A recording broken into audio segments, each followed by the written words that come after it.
Hey everybody, it's Abishur Prakash here from Mr. Geopolitics. I published a video a couple of days ago when the pager explosions had just begun in Lebanon and the situation was fluid and remains fluid. And I wanted to give you my thoughts on what was at stake, how to frame what was happening from technology to Iran, because there is so much to take into consideration with what was occurring in Lebanon. And I highly recommend you check that video out. But since then, more has occurred. And the situation is not only remaining fluid, it's beginning to snowball. And so I wanted to send out some more thoughts on what's happening, what's at stake, why it matters, because a lot of us are looking at the situation in the Middle East, and while we know it's serious and important, we don't really know what to make of it and how to really understand the significance of what's happening. So I've identified 5 key points that I think all of us should be thinking about. The first is the perspective of Hezbollah has to be understood. Hezbollah, on Wednesday, when Hezbollah was attacked, it was hard to assess where the group was in its thinking. It was clear that the alleged Israeli operation likely has infuriated Hezbollah in Iran to a point that many didn't want to take things to. But now, after the Hezbollah leader's speech, especially when he said that the attack has crossed all of Hezbollah's red lines, that was perhaps the most key sentence. And now it's clear how Hezbollah is interpreting this situation, which is Hezbollah is under attack. Hezbollah is under attack, is being attacked, and it's from this place, from this position, from this mental construct that Hezbollah will now respond. And when somebody is under attack, whether it's a person, whether it's a sovereign state, whether it's a proxy group in this case, there's only 2 options: surrender, capitulate, or respond and retaliate and fight back. And it's hard to imagine Hezbollah biting its tongue, staying quiet, responding with some kind of rocket barrage, and letting what's happened go. Anything's possible in today's world, but most likely, as the Hezbollah chief said, this crosses all of the group's red lines, and this is essentially an act of war.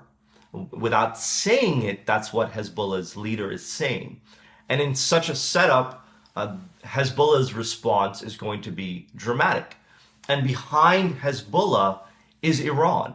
And Iran has been very quiet since the pager explosions began. Iran has been eerily quiet in many ways. And Iran has to figure out, how does it shield its most important proxy group? How does it support its most important proxy group? And how does it do it in a way that doesn't result in Israel and Iran going punch for punch, meaning direct conflict between Tel Aviv and Tehran? And an equally significant challenge in front of Hezbollah and Iran is that optically, this is one of the worst situations imaginable, where the soldiers, the main infantry, is being attacked and a core communication line is being destroyed, not even through airstrikes, but through technological means. And this is happening just after Israel, again, allegedly conducted missions in Tehran itself and Beirut, killing the second in command in Hezbollah in Beirut. So optically, the message being sent, if this is an Israeli operation, is that Israel is not afraid. And if one is sitting in Tehran or one is sitting with Hezbollah, one has to figure out how to restore confidence in allies of Iran and Hezbollah, that it's still a strong front, and in the eyes of their adversaries, in this case, Israel, that they should be feared, that they should be taken seriously. So that's another aspect, another dimension that has to be taken into consideration as this situation unfolds. Second is the world of business is no longer just sitting on the sidelines. The world of business is a big part of what's taking place in the Middle East, in Lebanon. In many ways, it was a business ecosystem that led to this geopolitical flare-up. It was the trading of pagers, the export of pagers. It was a company in Taiwan who licensed its name to another company in Hungary, who now there's a third party in Bulgaria involved. It's the world of business that is intimately intertwined in this geopolitical flare-up. Far more so than even US-China, where companies are mainly being hit by Beijing or by Washington, or far more than even Ukraine-Russia, where companies chose to leave Russia after the invasion began. But in this case, business operations normally, as they normally function, are running into geopolitical challenges. And from a purely reputational point of view, there's also some challenges where when the pager explosions happened, Motorola calls for boycotts began spreading against Motorola because folks believed it was Motorola who manufactured the pagers. And so it's easy to see how in the middle of anger and frustration, some companies are just in the bullseye. They're in the crosshairs. And that is now a new challenge for companies too. And perhaps the biggest challenge is the supply chain. And this is something I'm publishing a separate, more in-depth insight on next week. So make sure you keep an eye out for that. The third is the West is becoming incredibly overextended. The West is in a situation, and when we say West, what we really mean is America, is in a situation where conflict after conflict is emerging in different regions of the world. And it's on America to stop the situation from boiling over or to defend its allies. So you have Ukraine, now you have Israel-Hezbollah. On top of that, you have China, Philippines, which is completely going under the radar of most, and the big fear, Taiwan. And all of this falls on America to manage. And all of this is forcing America to dedicate resources like never before. America has deployed its resources for the past 30 or 40 years in an environment of relative peace and stability.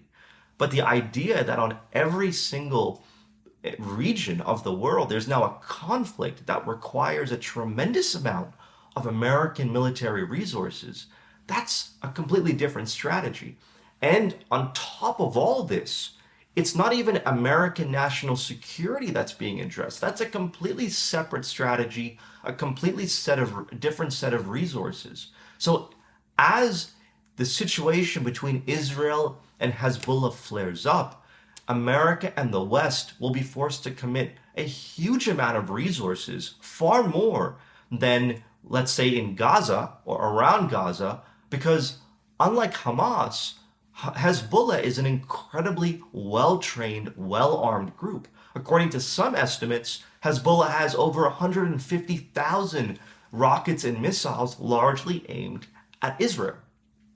So it's on the West to ensure that Israel can defend its airspace, can defend its territory from even a fraction of those missiles being launched. And that doesn't include anything else to do with Iran. So the West is now watching a situation snowball that's going to draw it in new ways. And just like there was very little understanding of what would happen when the Ukraine war began and the West was forced to intervene, similarly, it's very early days with the Israel-Hezbollah conflict.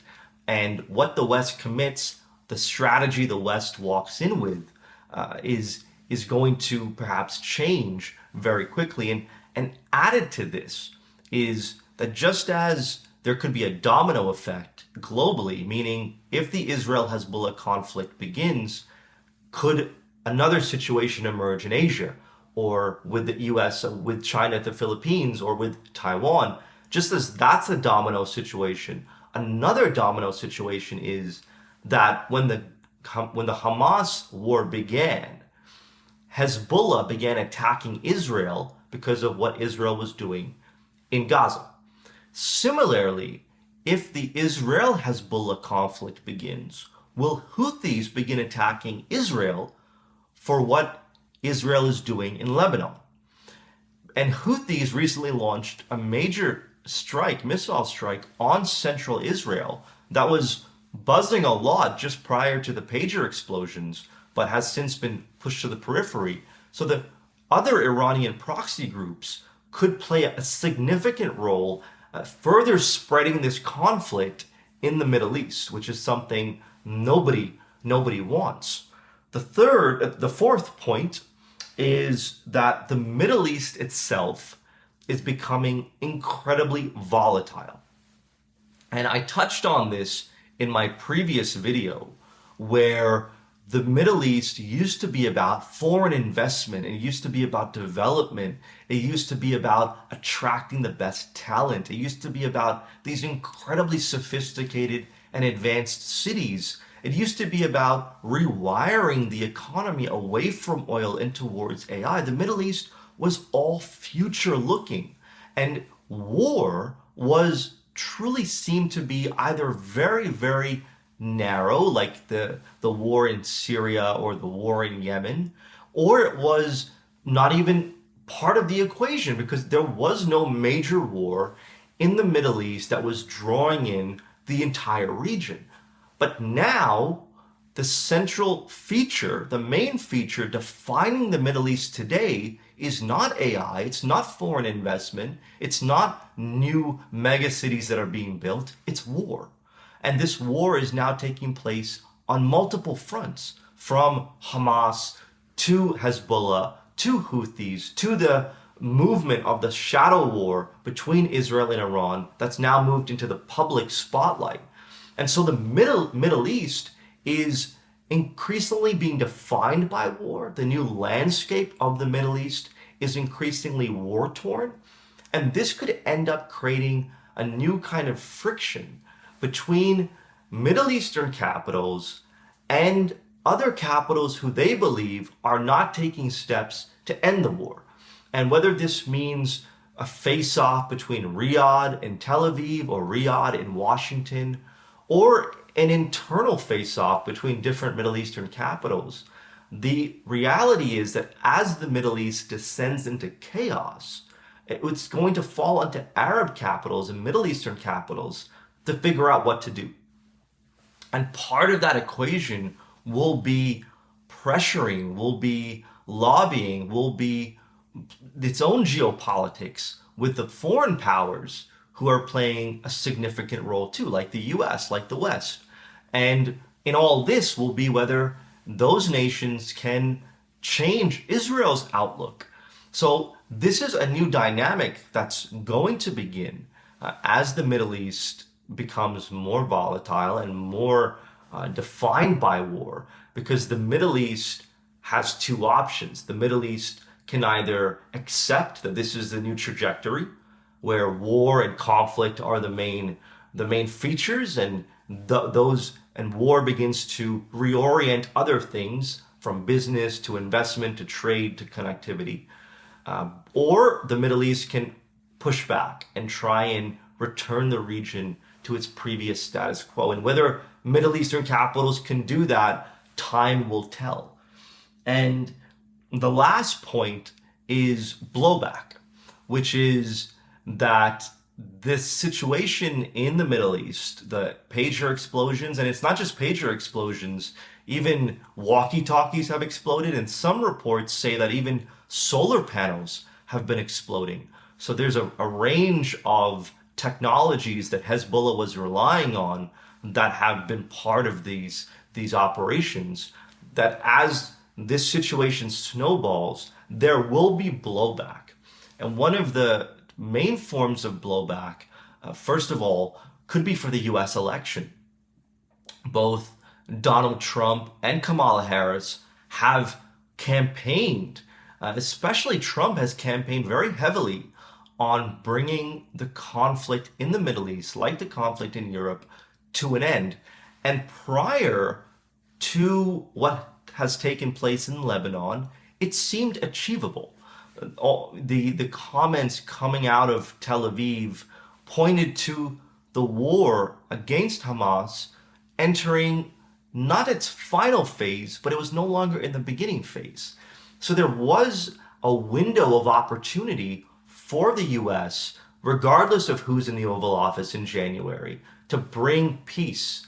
But now, this new war between Israel and Hezbollah is almost guarantees that this conflict will exist and will be very difficult to stop come January, especially if Hezbollah does view this as an act of war and retaliates, and Israel does commit a tremendous amount of resources to do what it's trying to do, which is protect its northern front. So the next US president will have to accept that coming into office, he or she will be inheriting a landscape of war in the Middle East, in Europe, and potentially in Asia, because over the next coming months, anything can happen, as the situation in Lebanon shows.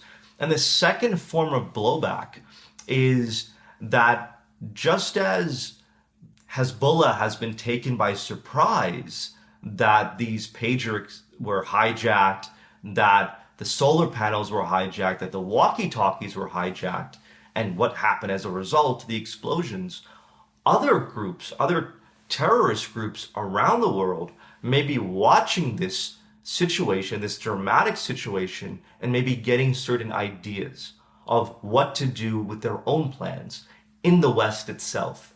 And so what's happened in Lebanon, as much as it may be a deterrent effect or a preemptive move before a broader war, as much as it might be part of military planning, it may also end up inspiring, unfortunately, terrorist groups to try and replicate this in Western societies, in Western nations.